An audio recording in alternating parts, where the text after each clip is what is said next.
Aitsa, jou lekker ding. Dis weer sulke tyd.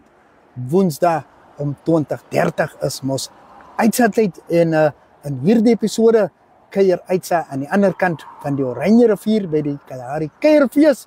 Hulle sê dis 'n fees sonder brieke en hierdie fees geskied op die eiland in Appington.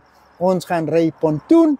Vir die van julle wat nie weet wat is 'n pontoon nie, hou vir Aitsa vanaand op. Julle sal uitvind. Dan julle Groenewald tells us all about the Christmas market the Rotary Club of Loederitz is planning.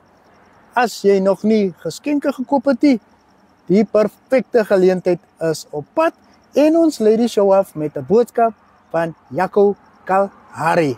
Ek sê mos, if you snooze, then you lose. Moet nie vanaand se Aitsa episode om 20:30 misloop nie.